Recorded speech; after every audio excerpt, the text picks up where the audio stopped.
Hello, welcome to today's webinar where we will be reviewing RAD Server including the features and benefits, and then we will walk through a real-world use case scenario utilizing the capabilities of RAD Server.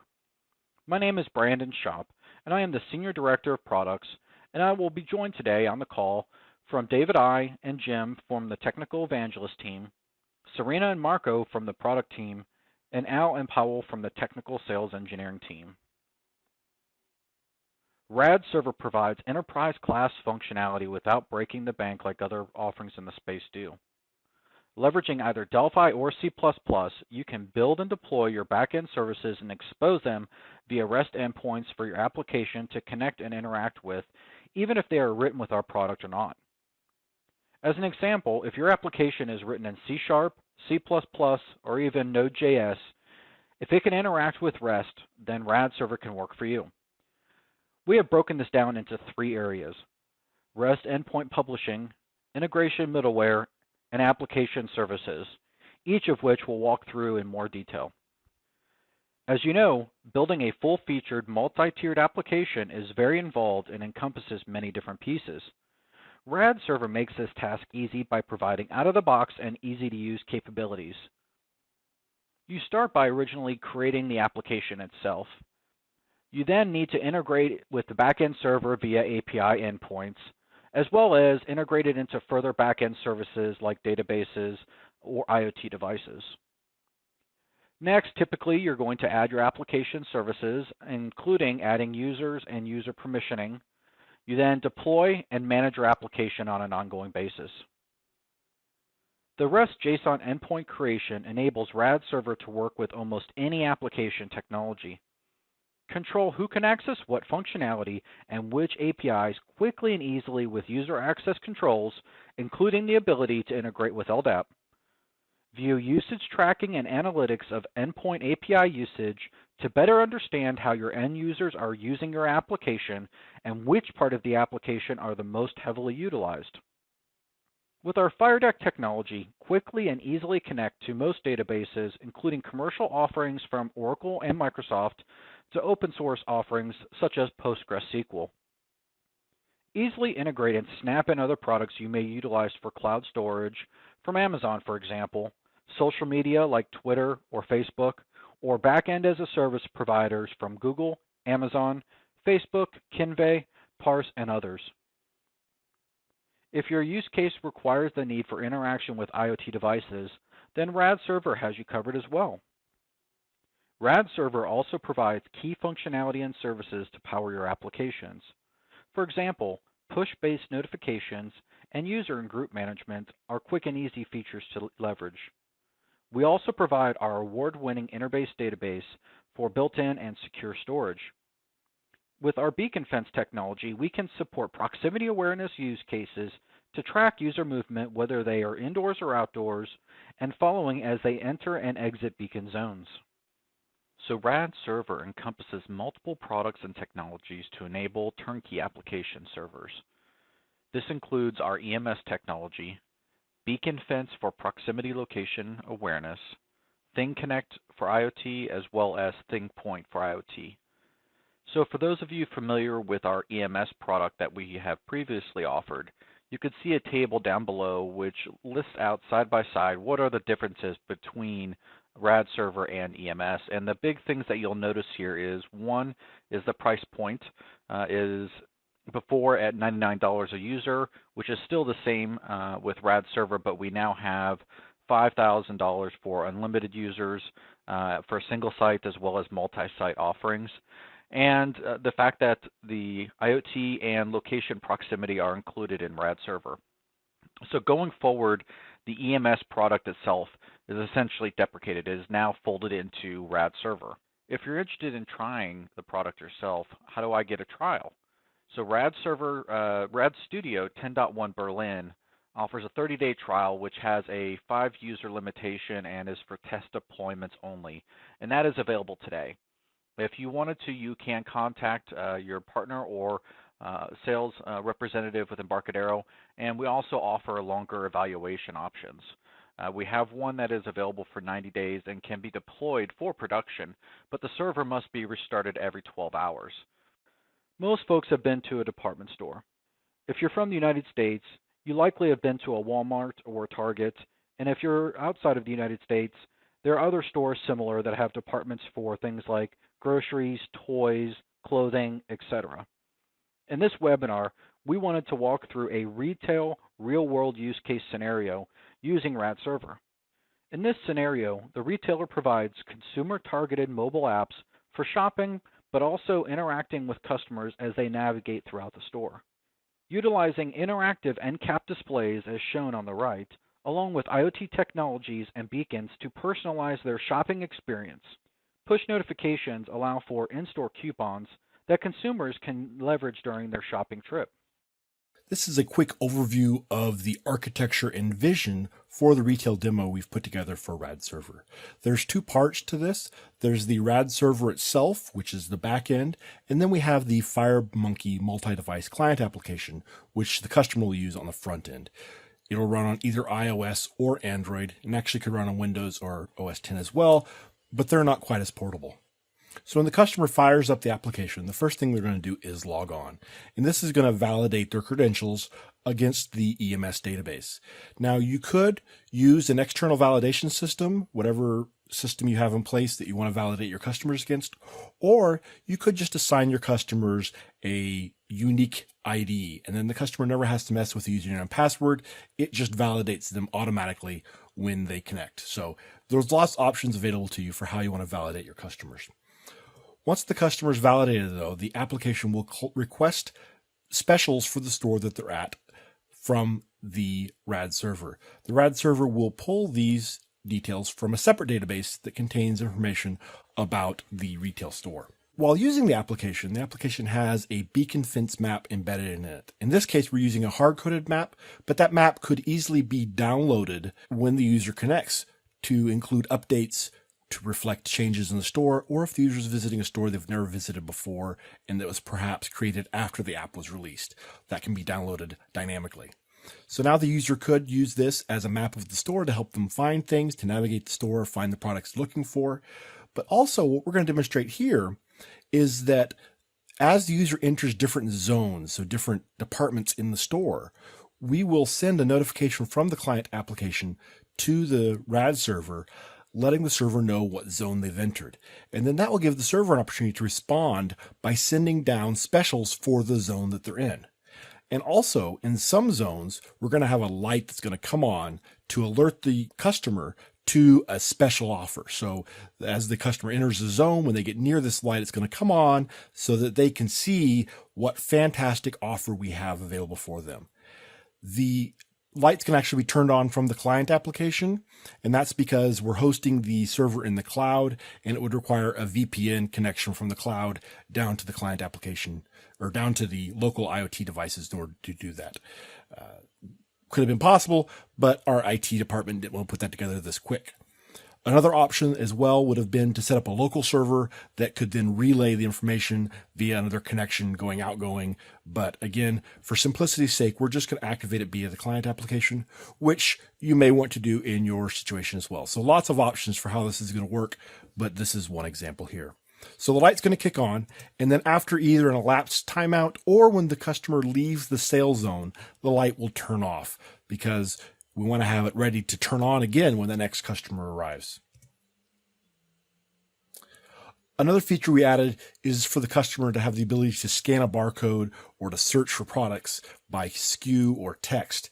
And that will give them the ability to look up product information and price information as they're shopping. This can also actually be connected to the beacon fence system to help them navigate to the location in the store where the product is they're looking for, if they're searching by text. But if they are searching by product and they find the product they're looking for, they could potentially also buy that product right through the application. Lots of options here to see what they're doing, to include special offers for customers, if they have special discounts, etc. David I here. I just want to spend a quick moment taking a look at the data model for this department store RAD server application. We've got a stores table with some different department store addresses and store numbers and store names in it, as well as a layout of the map of the store on the inside for the different departments. We've got a department table which has the department name and department ID, for example, the toy department, the groceries department. We've got our customer table with customer information, and we have the EMS ID, which relates the customer in the department store database to the RAD server user entries. We've got a products table, which has the different products that you'll see in the demonstrations. And then we've got a beacon fence for departments and the fencing around those departments. And then we have an offer table that as you move into either a fence area or you're near a specific beacon, you'll get information and a special offer, for example, on your favorite breakfast cereal. And that's a quick look at the data model for the department store database that we're using in this RAD server launch demonstration. All right, I'm here with Al Manarino, one of our great field evangelists out of the New York area. Al, welcome to the webinar. Thank you, David. Happy to be here. And Al worked on part of the EMS backend, the part of EMS that is going to get the sales product items when the customer gets near an area of the store. I just want to spend a few minutes with you, Al, talking about how you implemented your part of the EMS server. So why don't you tell everybody what we're looking at here? So thank you, David. So one of the key items with RAD Server is being able to have REST endpoint publishing for your APIs. So RAD Server is an application server for your backend, for your Delphi or your C++ building code. So you put your Delphi or C++ code into RAD Server, and it's going to create manageable REST endpoints. So what we're looking at here is we created a new EMS package that we're calling Get Sales Zone. And on here, we have a data module, and on the data module, we dropped a FireDAC connection component. And if you look at the FireDAC connection component, here's where we connect to our backend data source. So in this case, we're connecting to an intra-based database, and there's the name of the file. And we can click on the test button to make sure we can test and connect to our intra-based database. So connection is fine. And on this data module is now where we can store some queries that we want to run against the database. So the first query we have here will go against our products table and bring back SKUs that are like 231. So there's the 3 SKUs that come back from this, or 3 products that come back from this SKU. And the second query would be daily specials. So when we run this query, it will return back the daily specials based on the store we are in. So now what we want to do now is we want to create endpoints that will run these queries and return the data back. So here we created a resource name called trigger, and we have an endpoint called get sales zone. So as David mentioned earlier, this endpoint is going to be used when the client, for example, a mobile app, enters a beacon fence sales area or zone. And then the client app will call this get sales zone API, and the client will pass the zone location of the retail store. For example, maybe they are in the cereal zone area of the retail store. And then we want to return back to the client all of the sales items from the sales area zone. And as you look through how we implemented this API, for this API we're making use of the tJSON text writer class that represents a writer to serialize the JSON data. And as you see here, if we walk through it, we're going to call that FireDAC query that we just saw earlier, that enter sales zone serial. We're going to call the FireDAC query enter sales zone serial that we sort of defined on this module. And then the JSON writer reference and pointing it to this JSON body, JSON writer. And that's going to put the results into a JSON object. So we run through the query and we return the rows, and it gets all returned back as a nice JSON object. And then we take that JSON object and we pass it to the colon client. So now we've got our EMS package file. How do we connect that up to our EMS server? Great question. So when you first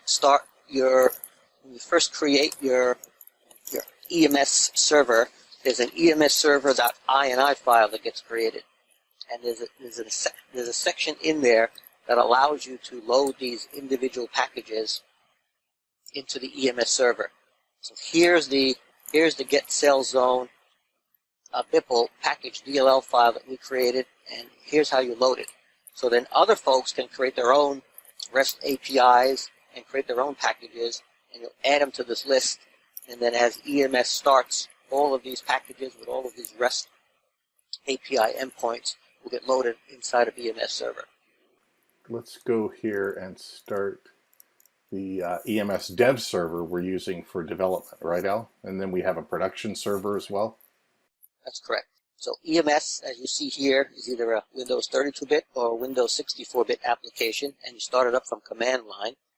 EMS development server shows up, and as you look at the logging output, you see it creates this EMS server.configuration file, the INI file that we're looking at right behind it. We see that we're running a licensed version with 5 users max that we can use and test with. And then we see our endpoint got created. We have a resource called trigger and an endpoint called get the sales zone. So now we can now test running this endpoint right from a browser. So if we open up a browser and we pass it our resource name of trigger, and how we implement it or how we architect this application is the mobile client as it's walking through the retail store, as it enters a beacon fence zone, if it's in the whatever zone it's in, we want to pass a string value for the zone it's in. So if it's in the toy department, we want to pass a string toy. If it's in the cereal department, we'll pass a string cereal. So for example, if we were in the cereal department, we want to pass that string cereal back to the EMS server, and that kicks off running that query that returns the cereals that are on sale for that zone. And here's the 3 cereals that get returned from our database, and this information gets passed back to the client to look at and decide if they want to participate in any of these sales. In the development server, we're just getting logs of things that take place as the endpoints are accessed from whatever, whether it was one of these console applications or from a mobile or desktop client. We would see a log of those showing up. Open up the console. We also give you this nice management console. You can log into it with console user and console pass as default. And here we have access to all of the users, any of the groups that we have, installation, edge modules, resources, and analytics. So analytics tells us how folks are using the application, what endpoints are they going after. So for example, if we go under user analytics and look at users total calls or user API calls, we'll see all of our resources and all of our endpoints to give us an idea of how people are using the application, what endpoints are they going after, what APIs are they calling. Okay, Al, thank you so much for taking this quick look, and we'll move on now to looking at more of the implementation and use of RAD Server in this department store application. So Marco Cantu also worked on the department store application that we're showing you today. Marco worked on some of the endpoints in the RAD server that's part of this department store application. So Marco, why don't you talk about what you built, and then we can take a look at it in action. Yeah, what I've done here is just create a skeleton application that lets do a couple of different queries against the database data, and convert that the information that's filtered in the query into a JSON format. In this case, it's a specific JSON format for that FARDAC uses internally. So the point would be making it very easy to return a JSON structure that later will be easy to re-import into a FARDAC table. And at that point, you'll be able to do local queries or processing or bind it to the user interface as needed on the client side. So the components here are just a FireDAC connection that's hooked to the interface database. And then there are two queries that basically are relatively simple SQL queries. We can open one of the two to see the actual code, but the code is actually fairly trivial. And if we look at the code of the endpoints, I guess here you've got your resource is called item. Is that right? Yes, I have two resources. One is for returning the entire data structure, a list of items, a list of elements. That's what you generally put attached to a GET endpoint. And then the second endpoint actually returns an individual item. So that endpoint has a further parameter, and it's triggered when the URL is item / and then some ID that is passed to the code, and then the code can use as to replace a parameter in the query itself.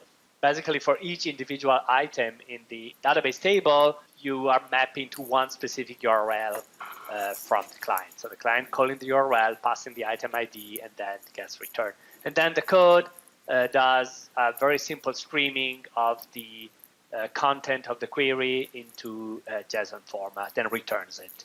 Okay, so we'll run without debugging, and that will start up the RAD server development server. Here it is, reg resource item, right? It has two endpoints, get and get item. Yes, and then the task that we can do from that point is to open the browser. By default, it opens version check, but using /item as URL parameter, you'll end up seeing in the browser the JSON structure that's returned by that server-side code. And that same data structure is consumed by the client application. And basically what it does is rebuilds as I was mentioning, a FireDAC mem table. Then it's ready for you to use within the client any way you like, tying to a UI, doing processing, doing local storage. Once you have the data in that format, it's very simple to process on the client side. Okay, and then you mentioned to me that you built a little test client as well. The client is done kind of on purpose with very, very little code, but just using all of the components tied together.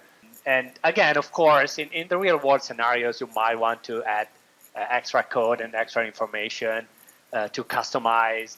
It's certainly very nice, the ability using RAD Server and the EMS endpoint API's capability to be able to really simplify the development of the code. We had to write like a few lines on the server. There are even ways to reduce that, and we can write a few lines on the client, but the code needed is really minimal. And there are ways on EMS client to hook directly with FireDAC data. So that makes the development of the client side also very straightforward and very simple. So if I run this and I just say, for example, get all, there's the grid of the products, for example. And then I can just put in a SKU code in the edit box and hit get button by SKU ID, and then I get the specific product in the product list there as well.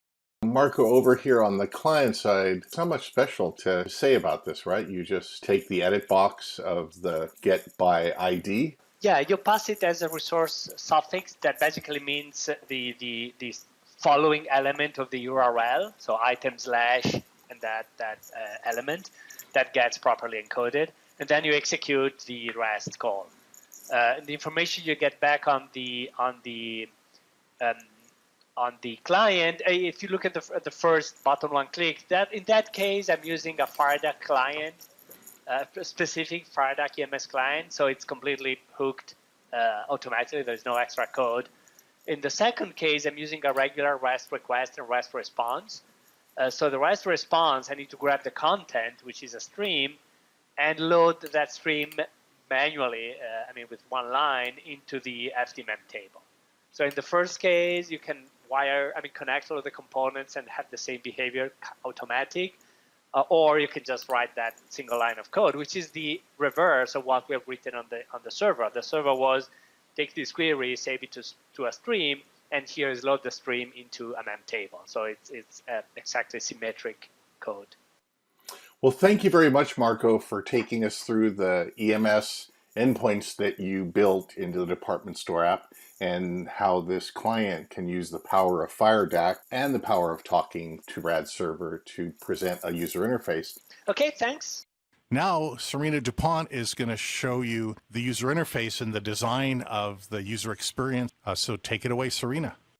Here you can see our retail shopper application, and this is an application where we're just using a single form and 6 tabs.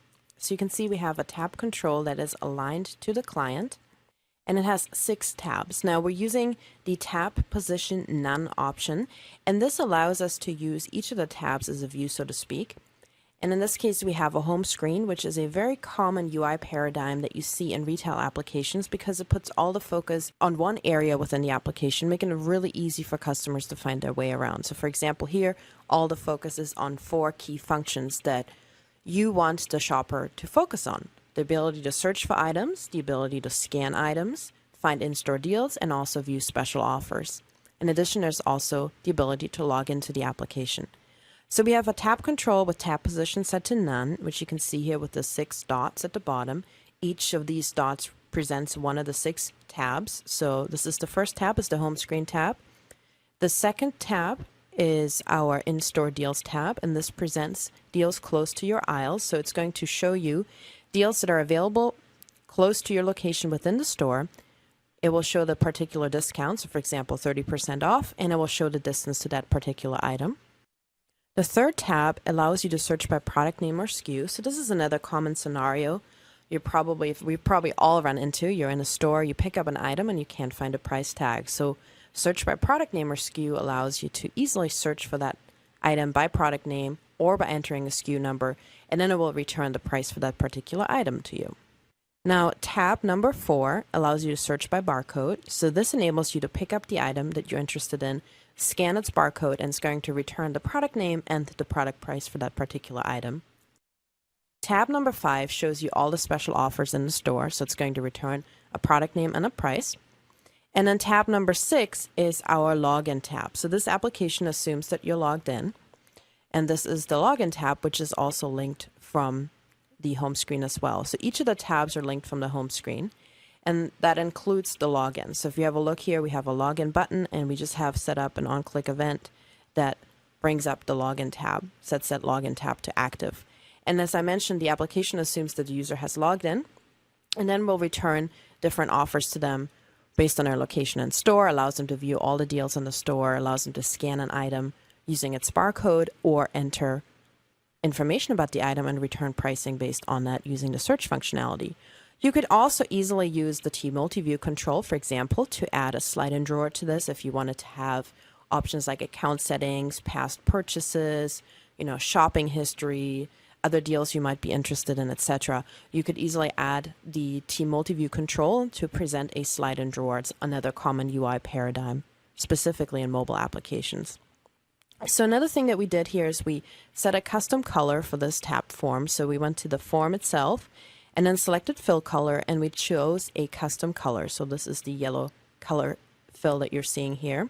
This is an optional setting, of course, but I thought it gave the UI a new nice custom look. And then we're also set a custom color for both the toolbar, the actual toolbar label, and the button. And so for the toolbar here, if we have a look at toolbar 1, there's a tint property that you can select, and the tint property allows you to choose a custom fill for that toolbar. There's also a tint property for the button itself, so we set the button tint color to the same tint color, or to the same color, I should say, as T-label, so that we have a nice custom cohesive color scheme. So let's have a look at the home screen layout. As we can see here, we chose a grid panel layout, and this allows us to give even weight to each of the 4 panels here, and this makes it really easy. It scales very nicely across the different form factors, and as you can see, we have 4 images, all the same size, and we have 4 text labels that are all the same font size. So we have the grid panel layout, and then we have 4 layouts that are part of that layout. We have the barcode layout, we have the search layout, we have the special offers layout, and we have the store deals layout.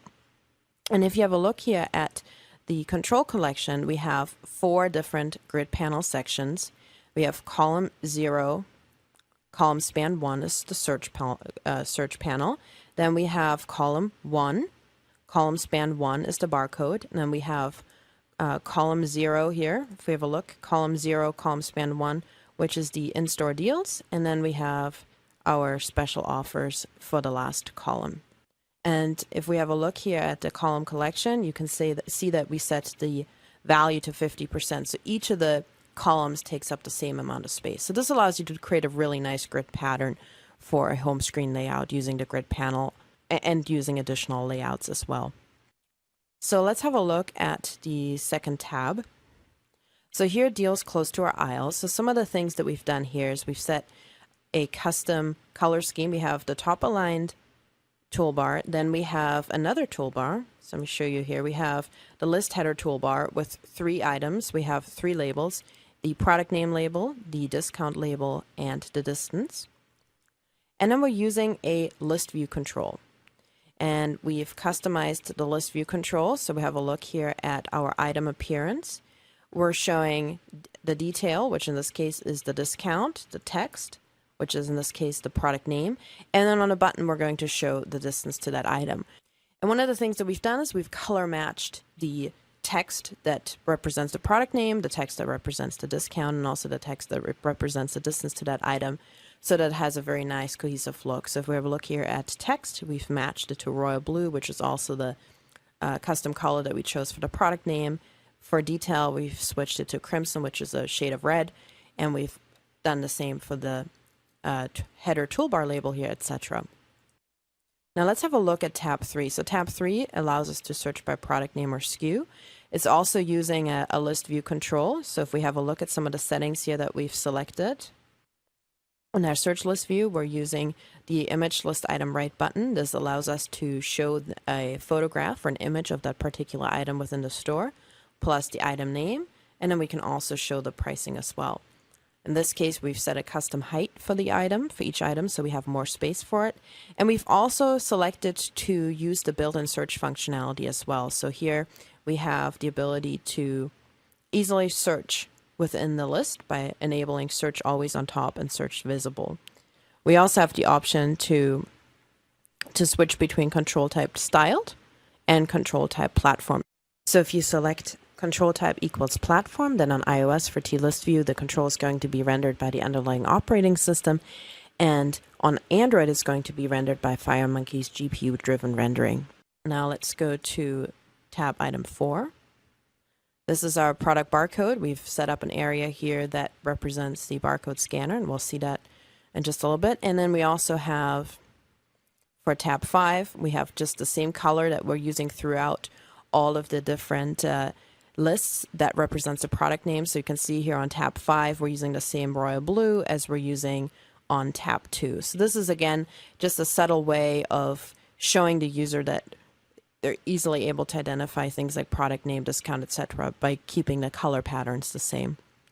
And then tab 6 is our login screen. We have an item here at the top, and let me just scroll to that. We have a layout, and we have our input controls.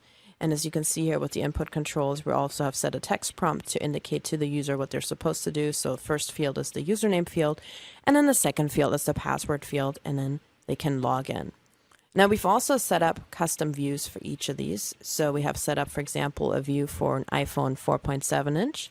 And as you can see here, if we go to the first screen, we've changed the font and also set the margins on these. And this allows you to easily account for all the space within each of the particular form factors. So for example, here we could go in and adjust the font size to a different font size so that the text fits within the allotted space. We can also go in here and adjust the icon size by adjusting the margins on each of the layouts. So for example, here I've set a margin of 30 bottom, top, left, and right, and I've done the same for all of the different 4 icons and 4 panels. And now let's have a look at the same application on an Android 5-inch phone form factor. And you can see here as well that depending on the amount of space we have, we can easily go in and adjust this. So for example, here I have more room. I can adjust the font size, the font color if I wanted to. I could also adjust the margins. So you just want to have the same margin set for each of the 4 panels so that you have an even layout across each of the 4 layouts. Now, if we have a look here at the back button, we're also using a built-in action that allows you to automatically slide back to another tab. So in this case, we're using the change tab action, and this is done using the action list component. So we have an action list component here, and all we had to do is select our back button and selected the new standard action tab, change tab action. And then what we've done is we've selected the slide transition. You can either choose no transition or slide transition. And we've selected the target tab as the home screen tab. And so this will give you a nice slide transition as you're navigating back to the home screen tab. And as you can see here in my application, I'm using some sample data. So this is a really great way to quickly prototype your application. There's a component called tprototype bind source. And via the right-click menu, you can easily add fields. You can shift select to add multiple fields. So I've added several different fields. And then I'm using the Live Bindings Designer to connect my list view control to my data source. So if you go to View, Live Bindings Designer, you can see here, as if I refresh this, that I've connected each of my list views to my sample data. So for example, here I've set up the prototype bind source and it's connected to my in-store deals. So we have the color name, in this case is dark goldenrod or ivory, or ghost white is connected to item.txt. Then we have the item detail that's selected and connected via the Live Bindings Designer to an integer field. And then we also have the button text that's collected to a currency field. And then of course in the actual application, it will be connected to your data source, but this allows you to quickly prototype your application. And using a Live Bindings Designer, it's very easy to quickly connect your application to your data source and your different UI elements. So in this case, we have the list view elements, the items, the button text, and also the item detail connected to our data source. And with that, I'm going to pass the mic back to David. I'm going to show you how the barcode scanner works. For this test, I actually have a local instance of the EMS server running here. And I've installed a modified version of this provider here that has a get item that takes a item ID and passes it here to this query that's going to do a query select star from products where UPCA barcode equals code. So whatever code I got, I'm just going to look up whatever matches that product there. Now the barcode scanner I'm using is this one here. What it is, it's a port of the zebra crossing barcode scanner. It's an open source barcode scanner library. It's been around for a long time, lots of platforms. This is a port of the C# for .NET version to Delphi. Both versions use the Apache license. You can see down here, Apache license. So if you're not familiar with Apache, it's a very permissive license, very easy to use. You can easily integrate this in your applications, but talk with your legal department before doing that. One note is right now it supports Code 128 and QR codes, which I think are the two coolest codes, except that product codes are UPCA codes, which are actually a different type of barcode. They are in the process of working on barcode UPCA codes for products. That will probably be available in the near future. It's just not available right now. So definitely check out this if you're looking for a barcode solution in your application.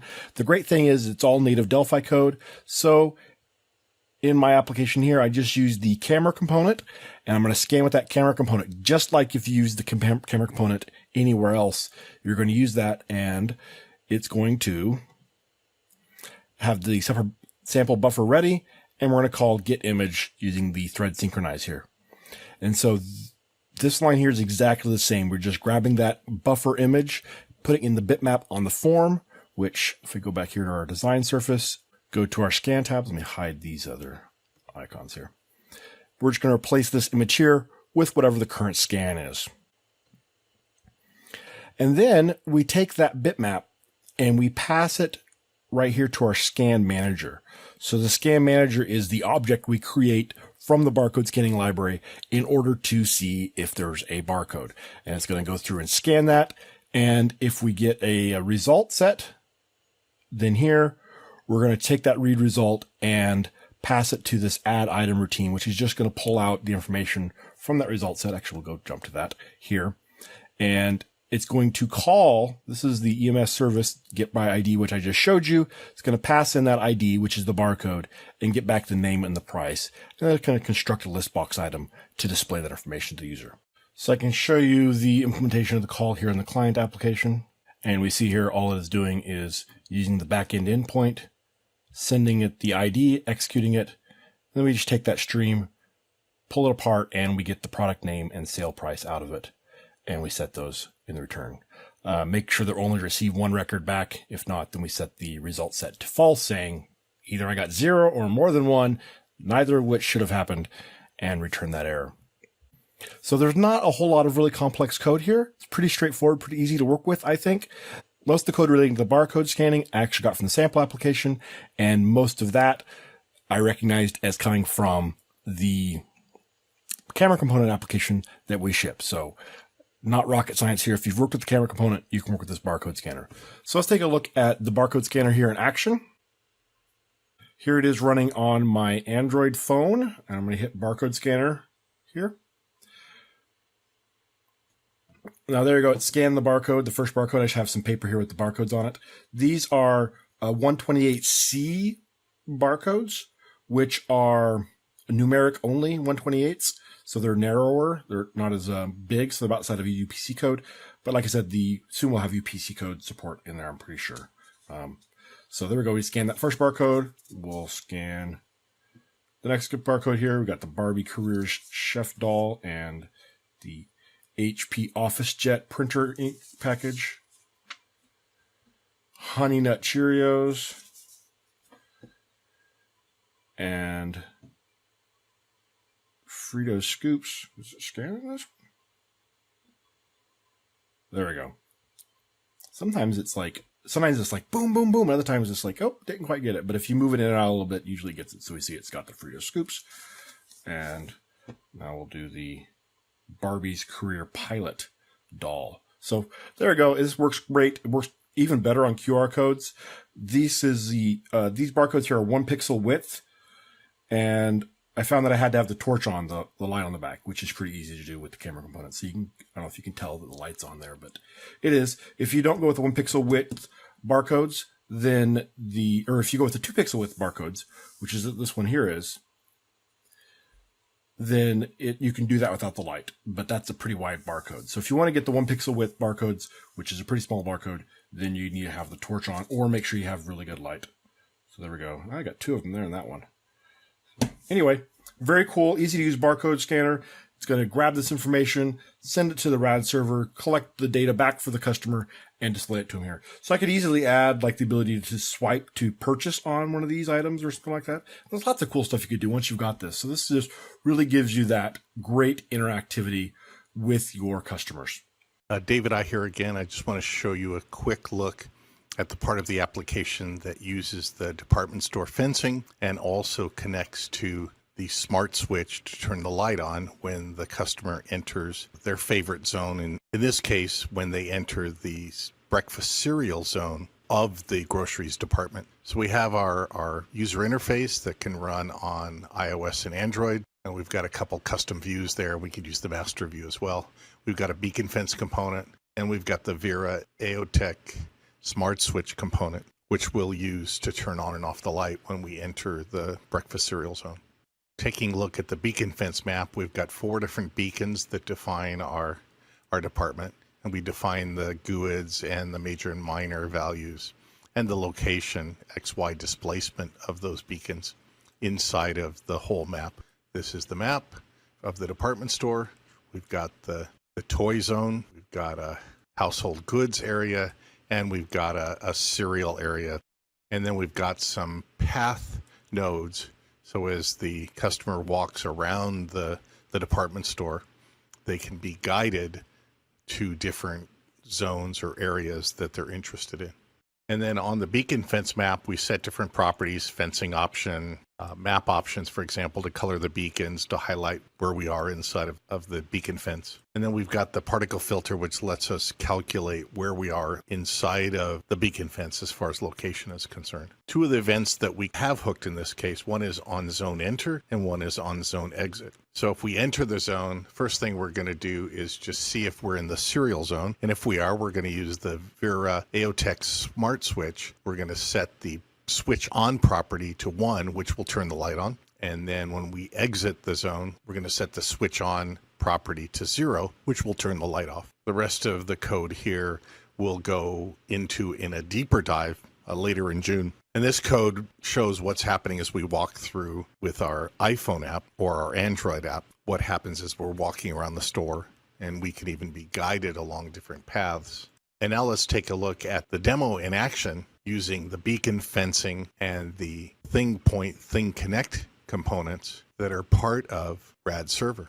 Okay, the app has started, and now here I am inside of our department store walking in, and we're going to come near the serial. The light comes on. We've entered the zone, and then as I move back and out of the zone, the light goes off again. Let's take a quick look at that one more time. I moved into the zone, and the light comes on, and then as I move out of the zone, the light will go back off again. And now I'm going to turn it over to Pavel Glavatsky. Pavel took the server-side RAD server, those BPL files, and he's put them in an Amazon EC2 instance so that we can run the same servers in the cloud. You can also install them on an Azure instance. Take it away, Pavel. I have already connected to my remote machine using a remote processor, remote desktop connection. So on the server, there are two ways of deploying your server. So you can deploy it for development, for testing. So that is a standalone server that you can deploy to, or you can deploy to production, and in this case you would deploy your server as a Internet Information Server application. So in the doc-wiki on Embarcadero, you can see the list of files that you need to copy from your RAD Studio installation into your server application. So these are those files. And once you have these files copied, then you need to copy the files that are making up your application. So it's very important to realize that our application, our EMS server module is separate from the EMS binaries. So we are creating our EMS server as a EMS package, which is a BPL file. You can see inside my RAD Studio, when I create a new package, it is compiled as a BPL file. So BPL file cannot be run on its own. It needs to be run in a host. If we go into the project options, we can see that when we start this project, in fact we are starting the EMS dev server.exe, and then this is our host application, and it will load our BPL file. So on the remote machine we do not have RAD Studio installed, so then we need to copy the BPL files in a remote location. So in our case, in the case of our demo, there are two BPL files that I want to deploy. So I have copied these two BPL files into a specific location in my server. I have also copied the interbase database file that is used to store application data. And now I need to tell my server that these BPL files exist. So by default, in a users public documents embarcadero./ems, there is an EMS server ini file that you need to edit in order to specify information about which BPLs to load on EMS server startup. So if we scroll down in this in this list, we can see that I have added just 2 lines in a server packages section.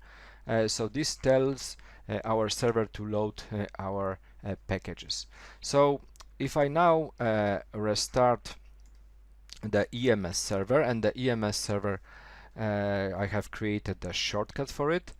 So now if I just start a standalone server, you can see in the log that these two BPL files, you can see there is a BPL file EMS retail service, and there is a second BPL file get sale BPL loaded.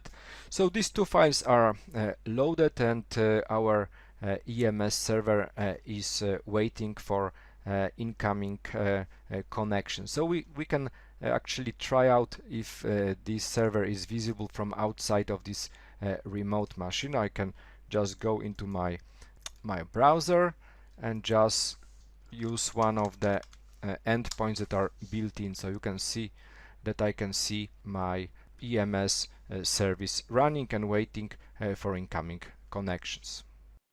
As you can see, RAD Server is not only simple to use, but it's also simple to buy. You can license by the device, by a single site, or a multi-site, and we also provide a free 90-day evaluation. I just wanted to thank you for joining us today as we walk through RAD Server and a real-world retail use case.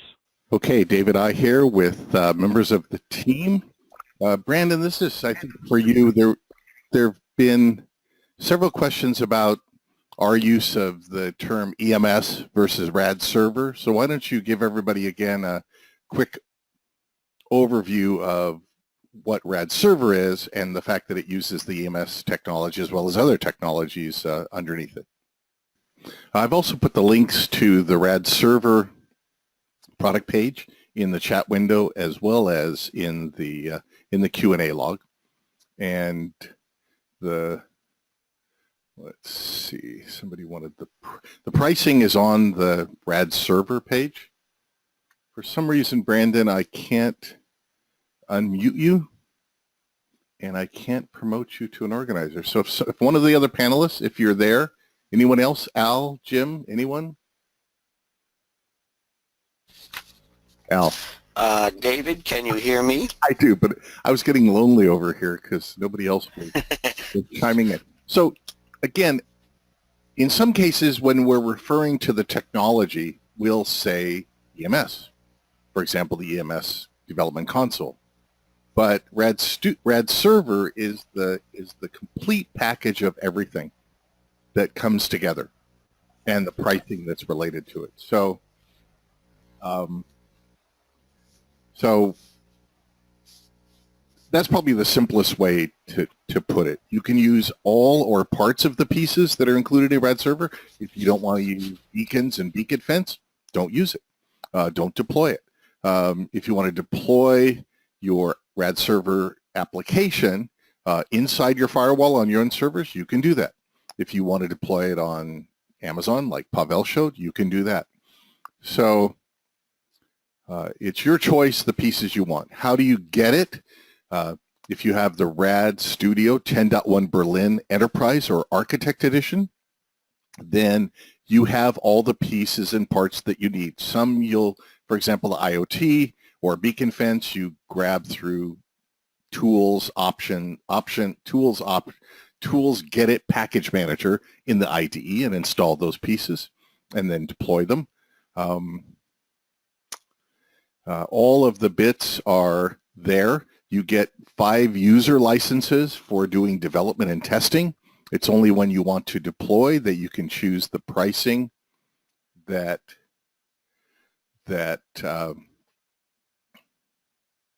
you want for the application scenario and deployment that you want to use. And again, all that pricing is at the bottom of the RAD server product page. The link is in the chat window, and the link is also in the Q&A log. As far as the lights and the controls, what I was using is a Vera light, Vera home automation box, which runs MIOS, M-I-O-S, subset of Linux. I was using an AOTech smart switch that was just connected to a desk lamp, just for the technology demonstration purpose. If you go to the Thing Connect Devices page on the DocWiki, there are links from the blog post for this webinar, and we support specific lights as well as different smart switches. So that's how I did the, you saw I hooked the enter zone, exit zone, and I just pass a 1 and a 0 to the smart switch. And the way the connection happens is I put the IP address in the component for the Z-Wave box, and I put the device number that's configured for that Z-Wave box as a second property value. And then I just set the switch on to 1 or 0. It's a real simple interface, and there's a pre-built component that does all of that for you. Just set the IP address and the device number, and all the magic happens. Let's see. There was a question, and always we record all the webinars and the Q&A, and those will get put up. You'll get a reminder within a week from the GoToWebinar system that will point you to the replay. I'll update my blog post. If you go to the blog post, I put the short URL in the chat window for this webinar, and I've added some information links as well there.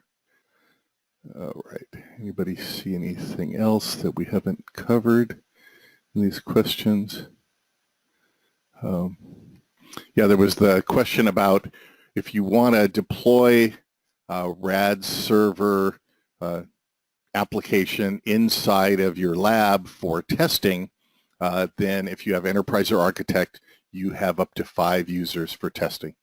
Again, it's only if you want to deploy the application that you can refer to the pricing at the end of the RAD server product page.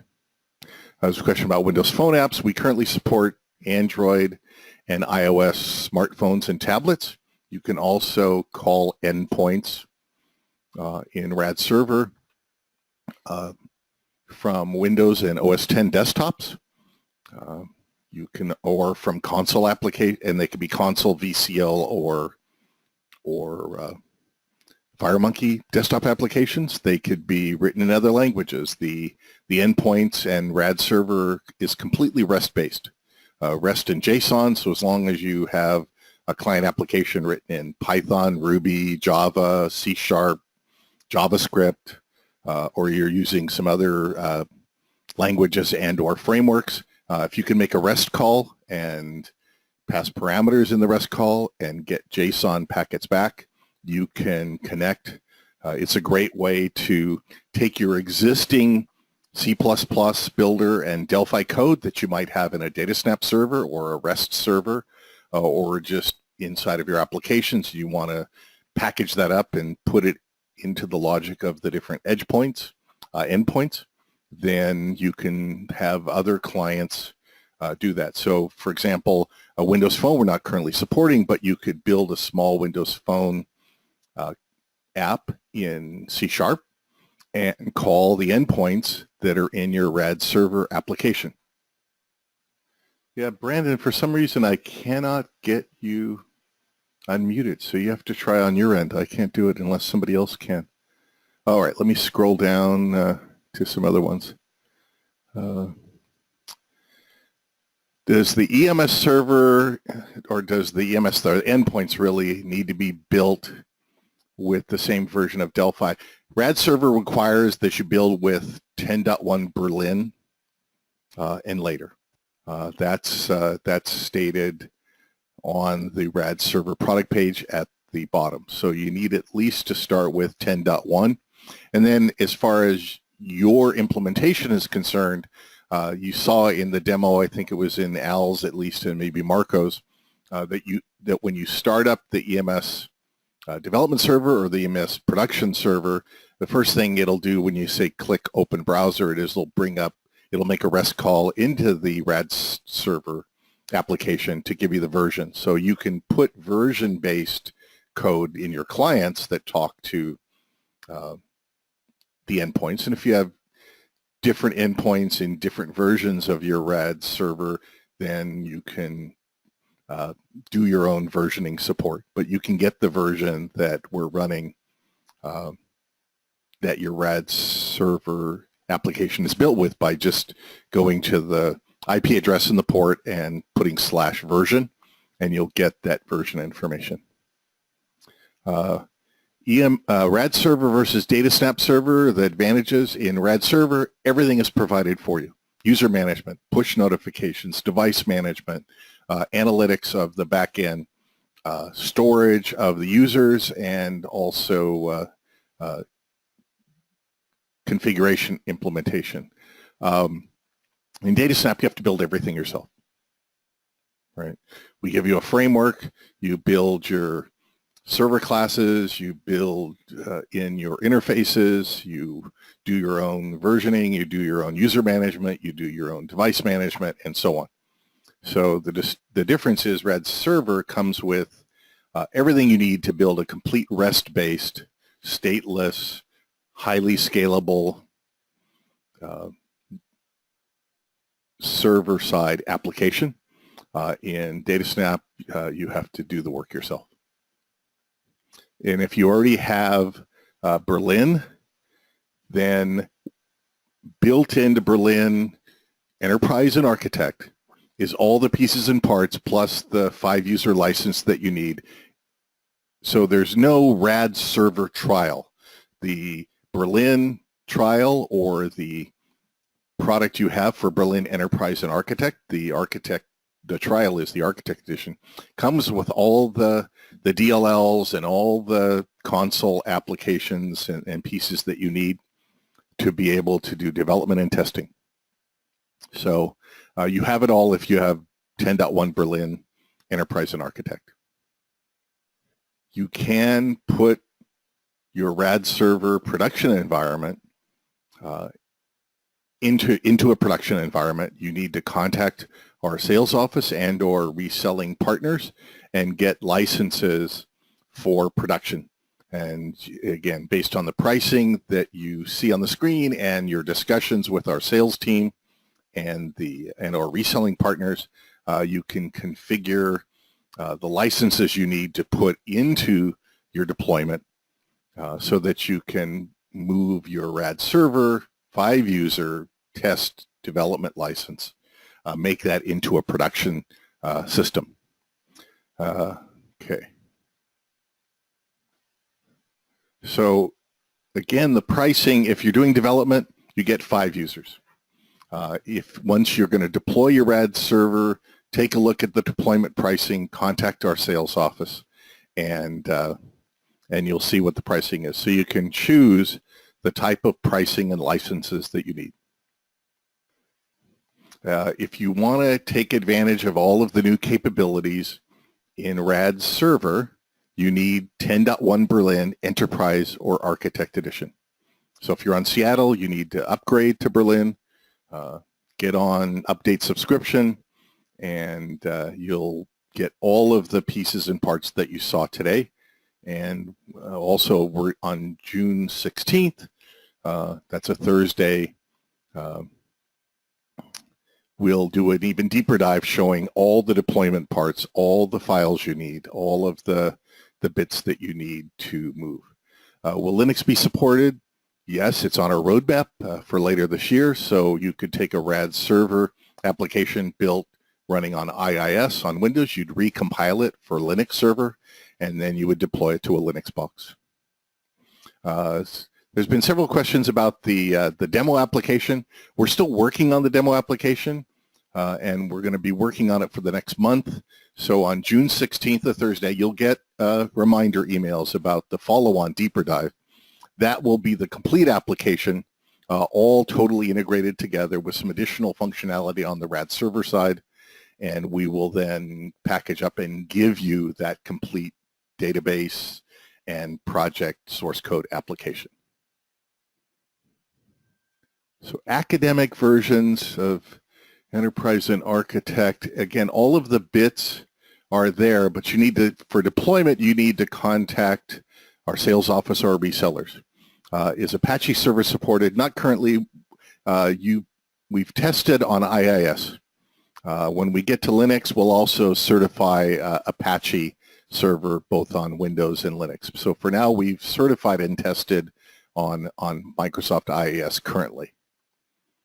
Can you connect the JSON data to a grid? Yes, you can use live bindings and or code to take the JSON data coming from the RAD server endpoints, as you saw in some of the examples. And Marco's sample, his little test client, bound that, and Jim's sample took the data from the endpoint, which came back, was a REST call under the covers, a JSON coming back, populated list boxes, list views, even grids. Whether it's a DB grid or just a string grid, your choice. David, can you hear me now? I do hear you now. I don't know what's going on. Great. I wasn't able to unmute myself for some reason. But I just wanted to reiterate, I know you've provided a lot of great info and feedback, but just so that everybody knows, because I know this question came up a couple of times, is that just like you mentioned, if you have the RAD Studio 10.1 Berlin trial, you can try out RAD Server. And also if you have the Enterprise Architect editions, the different technologies that are part of RAD Server are accessible to you and available with RAD Studio 10.1 Berlin. So the developer features for RAD Server for developing REST endpoints, location tracking, and IoT Edgeware are included in Berlin, and they're made up of Enterprise Mobility Services, ThinkPoint, Beacon Fence, and ThinkConnect. And as David mentioned, those technologies, those developer technologies are all part of RAD Studio 10.1 Berlin, and there's no separate trial because all the technologies are available to you in 10.1 Berlin. And then for pricing, you can contact your reseller partner or our sales department, and we have some information on that at embarcadero.com/products/RAD-server. And there was a question here about the documentation for setting up RAD Server for testing. There's two ways to do that. I put a link into the doc wiki for setting up your RAD Server just now in the Q&A log. What you saw me do, or actually it was Marco and me, is you just, if you want to test out an endpoint, right mouse click on your BPL project for your RAD Server endpoints, right mouse click, say run without debugging, and then it will start up your application, and you can bring up a browser and start testing the endpoints right from the browser. Or you can build a desktop client or a test client like Marco had.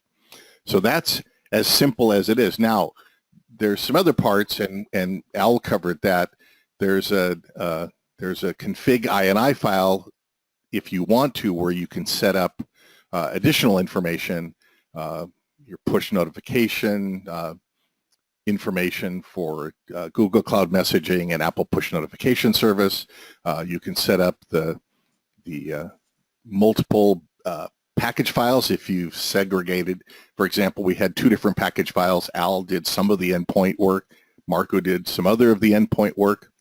So you can pre-configure those if you have multiple package modules, if you have members of the team doing different back-end development. Or you can merge all your source code together and have one published area with all of your endpoints and then units that implement those endpoints. So it's your choice. The simplest way would be to create a RAD server module and put in some endpoints in the published area of the class, and then just hit right mouse click, compile, run without debugging, and start testing. But I put the link for configuring AMS. We'll cover the whole process, the whole cycle of development and configuration and testing and deployment in lots of detail on June 16th. So again, you'll get links to all of that. As far as automated testing of endpoints, you could do unit testing of your endpoints. We don't have a REST-based, but SmartBear and others make REST-based test suites. So you could use the mentions, SOAP UI, Ready API. You can use these. And so you could also just create your own unit test clients. Just go file new unit test project and then create some unit test methods, and those can call the endpoints with known parameters and then see the result that comes back and pass the test or not. You can also decorate your endpoints with attributes, and then use with YAML, and then you can use tools like Swagger to generate documents for your RAD server endpoints. We covered that in the RAD Server, RAD Studio Berlin Enterprise webinar a couple weeks ago, and that replay is up there, but we'll show you how to add API documentation in the deep dive in June as well. This was meant to give you a high-level overview of RAD Server, talk about the pricing and availability, and to help you get started right away. And if you have RAD Studio 10.1 Berlin Enterprise or Architect Edition, you have all of the bits that you need to do development and testing. You get a 5-user license for the parts of EMS that allow you to do the REST-based endpoint development and user management, analytics, all of that. You can go into Get It Package Manager and download Beacon Fence if you want to include beacons as part of your solution. So there's no RAD server trial. The trial for RAD Studio 10.1 Berlin or the purchased product of RAD Studio 10.1 Berlin Enterprise or Architect gives you all of the pieces you need. The RAD server page also talks about if you deploy an application in the first 90 days, it'll just ask you to restart the server side every 12 hours. So you can do development and testing and even further testing on all of that. There's documentation on our doc wiki about deploying into a production environment on IIS, for example. You can also do your development locally. Just right mouse click on your package file and it'll start up the server. And then you can start calling the endpoints either from a browser, from a Delphi or C++ client, desktop or mobile. You can write, since it's pure REST JSON, you could build a Python client, a Ruby client, a C# client, a Java client, and any other client that can make REST calls and parse JSON that comes back. There was a question about, does RAD server support two-way data movement? And since you're calling endpoints, you can get data via RAD server, and you can call another endpoint to send data to RAD server, and then it can pass it along back to the backend database or some other cloud-based service that you may integrate into your whole application. So you have all the abilities by creating these endpoints to do whatever your application needs. You can even document. We did a RAD Studio 10.1 Berlin Enterprise Strong webinar a few weeks ago. And in there, Stephen Ball even showed you how you can document with markup your APIs for your server.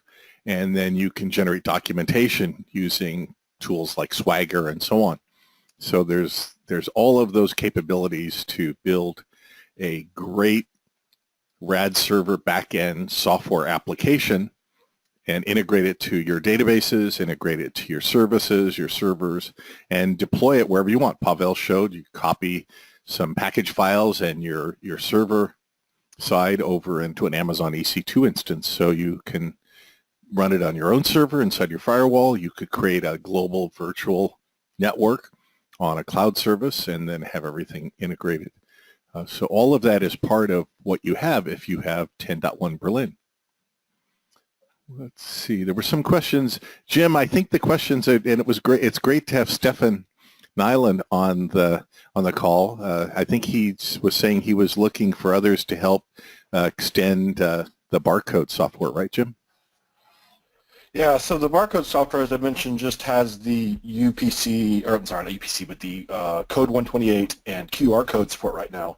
And the rest of and there's a number of other ones that are in process. So yeah, Stefan was saying that hopefully we get some more people interested in adding to that. It's a pretty easy task. It's just a matter of, because it's modeled on the C# implementation, it's just a matter of looking at the C# implementation and translating that to Pascal and testing it all. So the system's set up, it's got good unit tests and everything already in place, so should be, if you're interested in having more barcode support, if that's something you need to have in your application, then certainly go out and take a look at that and contribute to enhancing that some more. It's a great library. I'm excited to see that someone's working on that, and I'm hoping to contribute more to it as well. Yeah, there's a question about it. It's sort of about scalability and all, and we have documentation of the DocWiki. If you look for the EMS server deployment to IIS, for example, and again, we'll cover more about deployment and strategies in the deeper dive in June. But you use IIS and you can set up complete security. A RAD server already has security on the underlying interface database that keeps track of user management, users, groups. You can do local data caching, the device information for push notifications and so on. But you can also then do security through IIS. You can also scale up your instances with IIS so that you can have lots of connections coming in. So again, it's stateless. It's a REST call. The command or call comes in. It's handled by RAD server endpoints, and results or not, doesn't have to be results, can come back, and you're disconnected. So you just keep calling and calling and calling. So it's completely stateless, REST and JSON based. Anything else to add, Jim, Al, or anyone to the discussion about scalability and? Well, so my understanding is that because it's installed into Apache or IIS, that all that thread pooling and all that stuff that we used to try and fine-tune and optimize and stuff is handled automatically by IIS and Apache. So it's able to, they're able to do a much better job of scaling. So yeah, because of the fact it is installed into one of those web servers, which it's designed for that purpose exclusively, it really leverages that technology. So it's much more scalable than would be otherwise. And Al, do you know, there's a question about, I know that when I put my package files in the server.ini config file, that when a RAD server starts up, it will load all those packages. We saw that in the demos where the different endpoints that were registered showed up. And we could put multiple packages built by different members of the team. We did that with your package file and Marco's package file. We put them both in and they loaded up. I don't know that RAD server can dynamically load a package file. I'll have to research that, unless you know, Al. So I believe currently any changes to the EMS server requires a restart of the EMS server to have those changes. So I don't think currently we can dynamically load or unload any of those packages, endpoints, or resources. Okay. I mean, the package files are DLLs, right? So correct. They're BPLs because there are package files, but they're really DLLs under the cover. But I think now, because EMS handles its own authentication, you can control what users and or groups have access to those APIs based on their login credentials. Yeah. Question about, again, scalability. It's a very lightweight, low overhead REST server. So it fits very nicely into IIS or even into just its own application. Depends on how you want to deploy it and how you configure IIS, for example. Our roadmap says that we're going to support Linux servers in the future, and the goal there is that you would take your RAD servers and recompile them for Linux and deploy them to Linux and scale them up in all those ways as well. So I'm not sure that we've done any kind of comparison. It's always hard to decide how to benchmark comparisons with other technologies. So you just create a bunch of endpoints, but then do you match up the databases? Because those endpoints might do calls to other services, calls to Oracle databases or whatever. But just endpoint, calling a REST endpoint that comes back, I mean, that's an HTTP GET call that returns a string, like the version number, for example. I mean, the overhead there is going to be the network and not much else. So let's see, Peter, if you have some ideas of the kind of sample application architecture you would like us to explore doing comparison, send us an email. All our email addresses are there on the screen. That would be that'd be really cool to see what There's a yeah. There's a question here about if RAD Server can be used statefully. I guess it kind of depends on what you mean by stateful, because you could have, for example, a session key that you passed in all your requests, right? So you could have your first request get that session key back and then pass it in each of your calls in the future, and that'd be a way of maintaining state. That does not have any concept of keeping a socket opened that I'm aware of, though. So yeah, so you could maintain a state through a session that you pass back and forth, and yeah, store that in the database, I guess. I'm not sure. It's not really designed around that. It's designed around the idea of being RESTful, and RESTful is stateless. So yeah, hopefully that answers your question.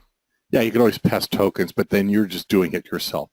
I mean, RAD Server is REST-based. It is stateless. You call endpoints, they do something, they come back. I mean, you could still, I guess, figure out on the database side if you start transactions and do other kinds of things. But then again, it's you calling endpoints. There was a question about if you buy only per customer, does that start getting expensive? And again, there are many different pricing options, and I've put the RAD Server product page, which has pricing at the bottom. But really, ultimately, you should talk with our sales team and or our reselling partners. Talk about the scenario that you're considering or that you need to build, and they will help put a quote together for you. So that's my best advice always. But you can get started today when you've got 10.1 Berlin Enterprise and Architect. You've got all the pieces and parts. You got 5 user licenses for the EMS backend part that's part of RAD Server. So you can get started doing development and testing right now. And then if you want to do a trial deploy, contact our sales and our reselling partners.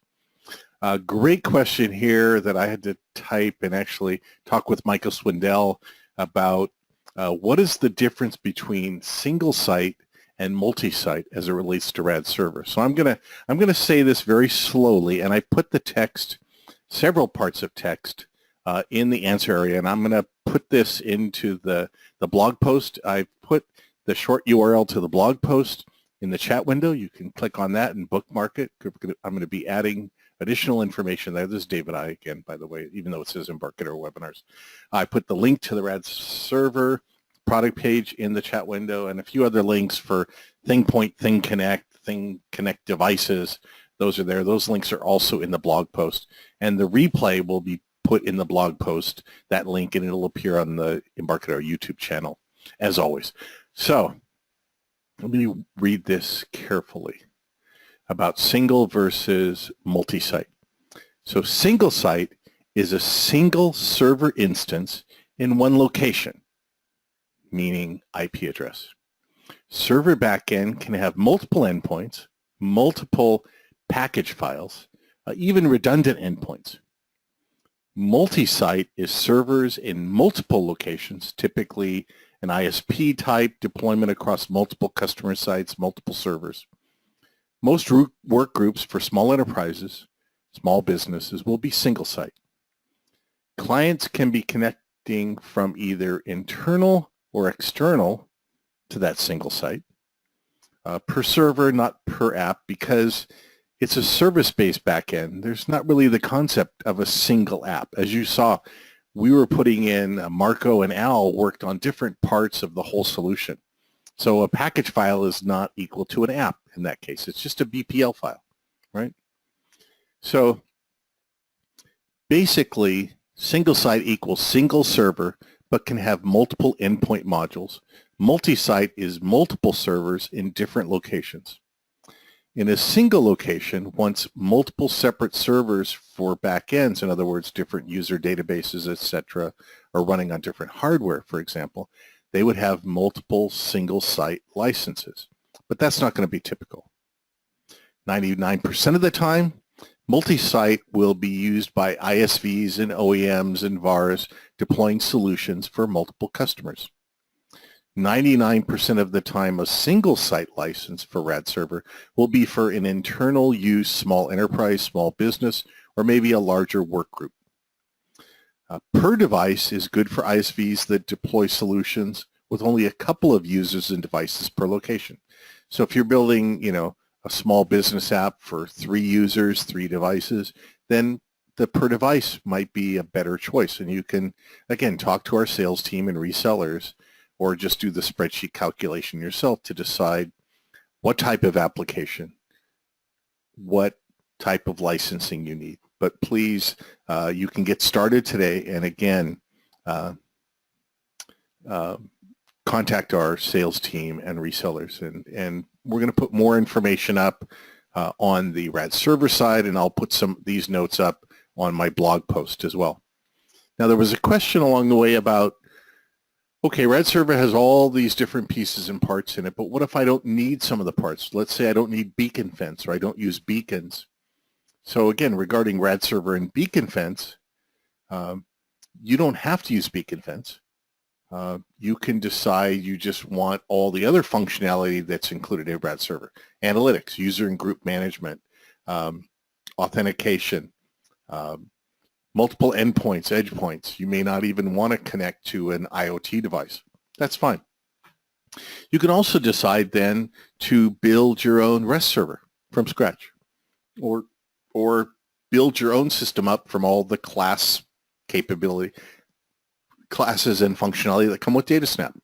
Or you can build a SOAP server or some other kind of server or service.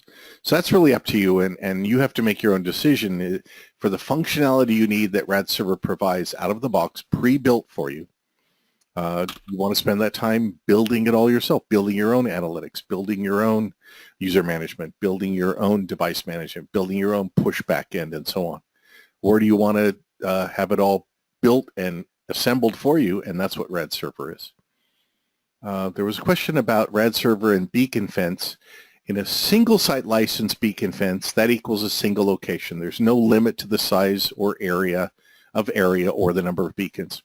By default, if you are just building a beacon fence application, you have RAD Studio Professional, for example. There's a limit of 150 square meters and 3 beacons. But with RAD server, it's really the single site and multi-site licensing, so no limit on size of the beacon fence area or the number of beacons.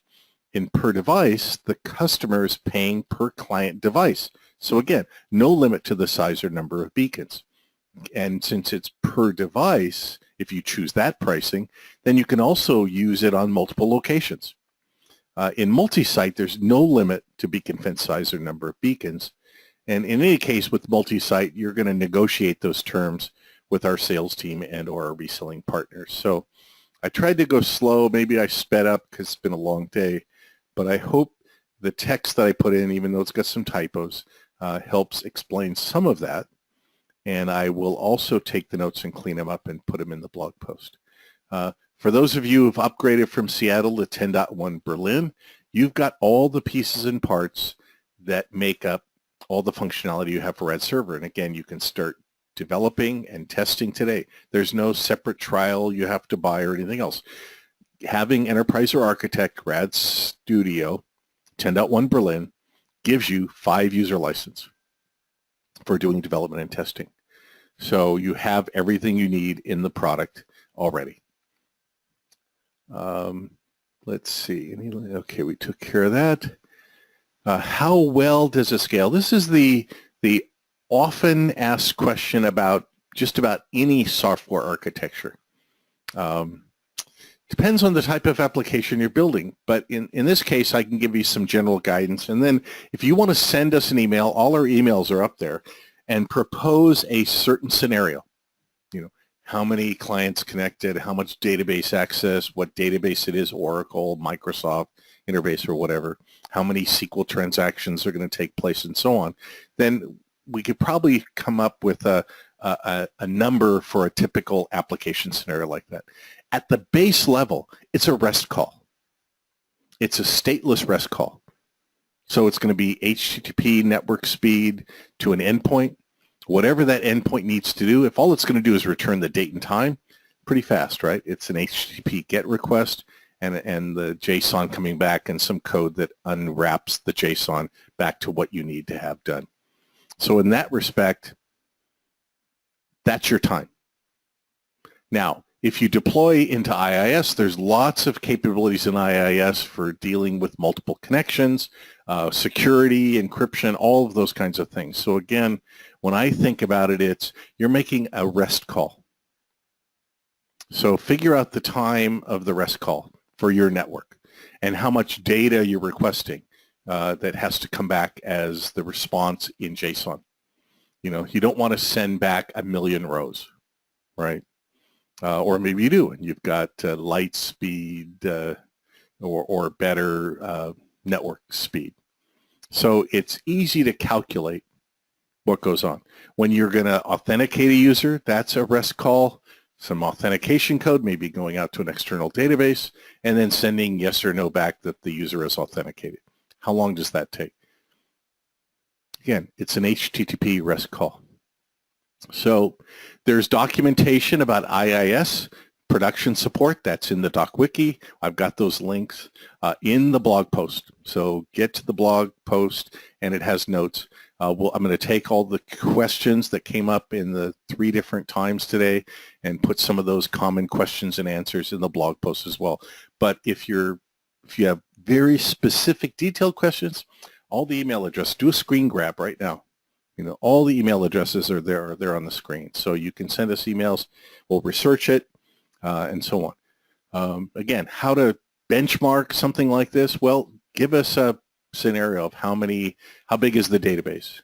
What is your database operations? How many users making calls at the same time? It's going to be the Windows Server.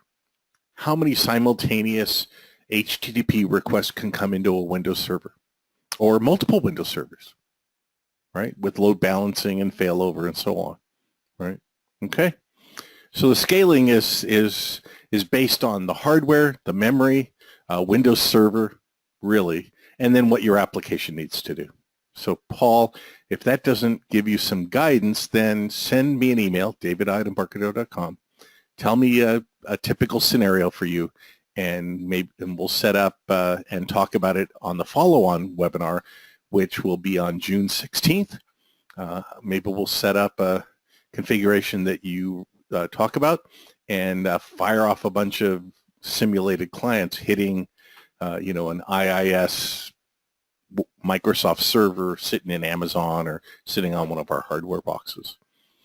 Is there any data on performance testing? Again, Alistair, same conversation, right? We're making HTTPS calls from a client or from a process or from a console app or from a server app or whatever it might be to an endpoint. That's an HTTP, and then it's a method call when it comes in, pulling apart a little bit of parameters maybe you're passing, if you're not passing like 1 billion bytes, and then doing something with it and sending the result back. Okay.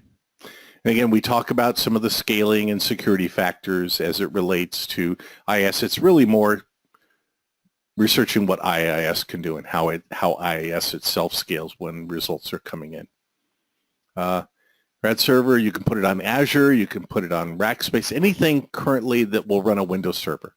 You can deploy, and again, the deployment doc wiki that Pavel mentioned, and I've got a link for that in the blog post. If it's not there, I'll put it in there again. That anything that has that characteristic. Now, on our roadmap is Linux Server for later this year.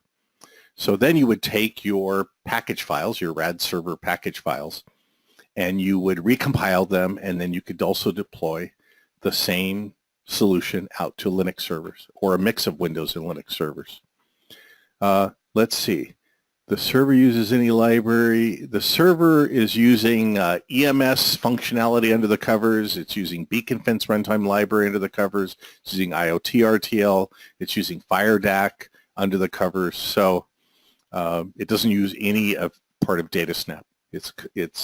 It's really reusing and extending because of edge modules and IoT support ThingPoint based applications. It's extensions on top of what was in EMS the last 2 versions, plus additional functionality and features. So it's RAD Server, but it has, as Brandon mentioned up front, it's also packaging up a bunch of different functionality and giving it to you as part of a license for your deployment of your application as you choose to use it. Let's see, can you change a package without bouncing the server? Not currently. Our understanding, Keith, is not currently. When you set up your config INI file, which I showed you with Al and with Marco, for Marco I had 2 package files in the INI file. So I stopped and then I updated the config file and I restarted the server, the RAD server, and it read the config and it loaded up all those package files. Now, package files are like are DLLs, really. So if you want to write some code that has that does something special to dynamically load your own DLLs, go for it. Otherwise, if you're building package files and you're deploying a version of the solution with RAD server, then you're going to stop that server, put additional BPL files out on the deployment site, make sure the configuration INI file has those listed, and you're going to start the RAD server, and it's going to load, as you saw in the log. It's going to register all those edge modules, the endpoints, and then start the server, and it'll be on a IP and a port, and it'll be ready to process requests from clients. But we'll pass that along, or you can, if you need to have dynamic loading of RAD server package files, put that as a request in quality.embarcadero.com. Some other things the team is looking at, I know Serena knows about this, is right now it's a solution that's there that you deploy. But what if you want to have multi-tenancy? What if you want to separate out the user and groups and all of that of the RAD server? So the team is looking at what a multi-tenancy, multi-tenant type installation of RAD server might be. Right now you would have one user database, user group database. That's an interbase encrypted database that's included inside of RAD server. So if you're thinking about other forms of tenancy, that's something the team is looking at for the future as well.